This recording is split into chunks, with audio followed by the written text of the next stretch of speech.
A ship called the Titanic sank in 1912. 1,500 people died. It was a tragedy. But here's the mystery: we immediately created international maritime law. Lifeboats became mandatory. Radio watch became 24-hour. Ice warnings became law.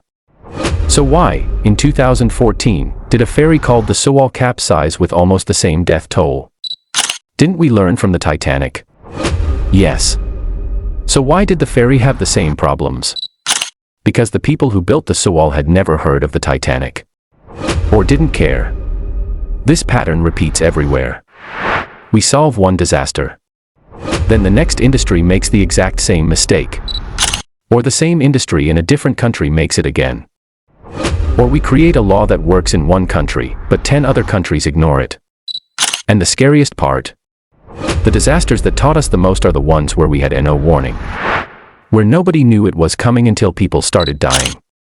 In the next 10 minutes, you're going to discover a pattern that explains why we keep failing, even when we know better.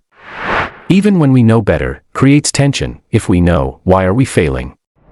April 15, 1912. The RMS Titanic hit an iceberg at 11:40 p.m. By 2:20 a.m., it was gone. 1,500 people drowned in the North Atlantic. The ship was called unsinkable. Nobody believed it could go down. So they built it with only 20 lifeboats. For 2,200 people. The math was impossible. 700 people would die no matter what happened. But here's what made it worse: the radio operator on a nearby ship was sleeping. If someone had radioed for help, the nearby ship could have saved hundreds. Instead, they heard nothing. 2 years later, the International Convention for Safety of Life at Sea, SALAS, was created. Lifeboats for everyone. 24-hour radio watch mandatory. Ice warnings broadcast to all ships. The law worked. For ships that followed it. The question nobody asked: if this law worked so well, why are we still having ship disasters? Why are we still having ship disasters? Creates tension about law effectiveness. 1 year before the Titanic sank, a factory caught fire in New York. The Triangle Shirtwaist Factory. 146 workers were inside. Mostly young women. Mostly immigrants. The doors were locked. The owner locked them to prevent theft. There was no emergency exit. When the fire started, people couldn't get out. They jumped from the windows. 8 stories up. Some didn't jump in time. They died in the fire. The city was outraged. Within months, New York created the first workplace safety law. Emergency exits required. Doors must stay unlocked. Fire escapes mandatory. But here's the mystery: in 1911, this was revolutionary. In 2024, factories are still burning down because of the exact same problems. In 2013, a factory in Bangladesh collapsed. 1,134 people died. Same locked doors. Same no exits. 102 years later. Shows law failed to prevent recurrence. 1986, NASA engineers knew something was wrong. The temperature outside was 36 degrees. The Space Shuttle O-rings weren't designed to work below 53 degrees. The engineers said, "Don't launch." Management said, "Launch anyway." The schedule matters more than the warning. 7 people died. The shuttle exploded 73 seconds after liftoff. The investigation revealed something shocking: the engineers were right. The O-rings failed in cold weather, exactly as predicted. NASA had test data. They knew the risk. They launched anyway. After the disaster, NASA created new protocols. Engineers' warnings became binding. Temperature checks became mandatory. Safety reviews became independent. But here's where it gets worse: 32 years later, Boeing ignored engineer warnings about the 737 MAX software. 189 people died. Same mistake. Different industry. The pattern: we create laws after people die. Implies laws are ineffective. 1984, a chemical plant in Bhopal, India leaked toxic gas. 25,000 people died that night. 500,000 more were exposed. Why did it leak? The cooling system failed. The plant skipped maintenance to save money. A backup valve was leaking. Nobody fixed it to save money.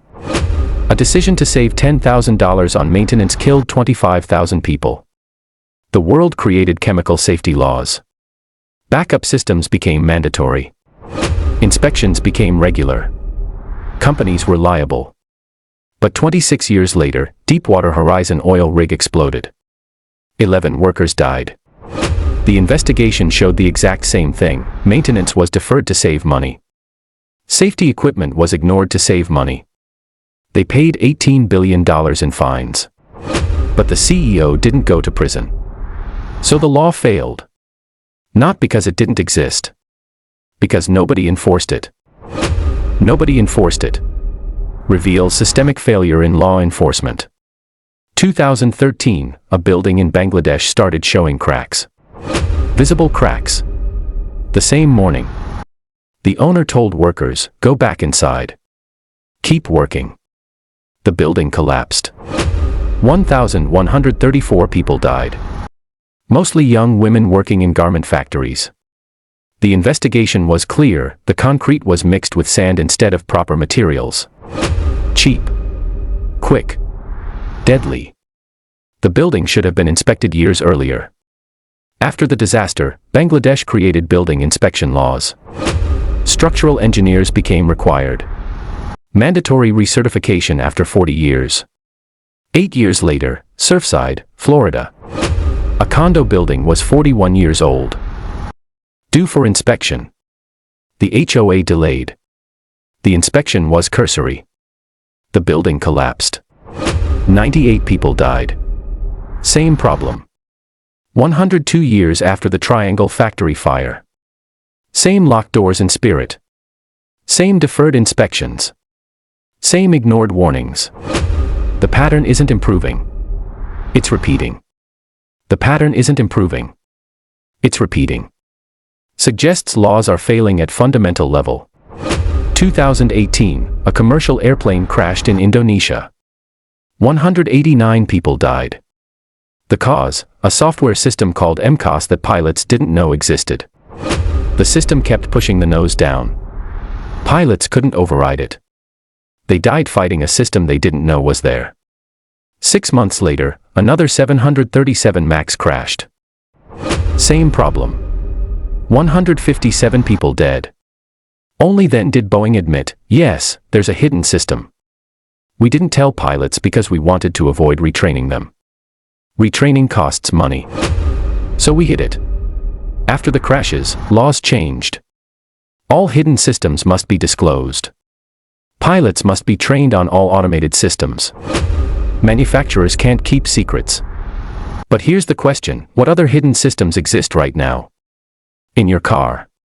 In medical devices. In industrial equipment. We don't know. Because they're hidden. We don't know. Because they're hidden. Creates personal threat to viewer. 2023, a billionaire built a submersible to dive to the Titanic wreck. 3,800 meters deep. The problem: deep-sea submersibles require titanium hulls, tested extensively. This submersible used carbon fiber. Never tested at that depth. Engineers warned, don't dive. The billionaire ignored them. The submersible imploded. 5 people died, including the billionaire. But here's the scary part: there was no law against building unsafe submersibles. No certification required. No safety standards. Nothing. After the disaster, governments scrambled to create laws. But those laws don't exist yet. Right now, 15 other civilian submersibles are operating without any certification. They could be unsafe. We don't know. Because there's no law requiring safety checks. This is the gap: disasters happen in industries before laws exist. Before laws exist. Reveals timing problem in regulatory response. 2024, a container ship lost propulsion in Baltimore Harbor. It crashed into a bridge support. 6 construction workers died. The bridge was 47 years old. It had never received major repairs. Nobody was checking if it could still hold weight. After the disaster, officials realized there are 600 plus similar bridges in America. All aging. All potentially vulnerable. Some have never been fully inspected. Here's what's terrifying: the bridge didn't collapse because the ship hit it hard. It collapsed because the bridge was already failing. The ship was just the final push. Right now, infrastructure across America is aging. Dams. Bridges. Water pipes. Electrical grids. Many haven't been inspected in decades. We created inspection laws after Surfside, 2021. But we're not funding the inspections. We're hoping nothing fails. The pattern: we create laws after disasters. But we don't enforce them before the next disaster hits. Before the next disaster hits implies the next disaster is inevitable. Here's the uncomfortable truth: laws don't prevent disasters. They document them. The Titanic law didn't prevent ship sinkings. It just made sure more people survived when ships sank anyway. The Challenger law didn't prevent shuttle disasters. It made us listen to engineers. But we still ignore engineers sometimes. The building inspection law didn't prevent collapses. It just made sure we caught some of them. Laws are always written for the disaster that already happened. Never for the one that's about to happen. Right now, somewhere in the world, someone is making a decision that will kill thousands.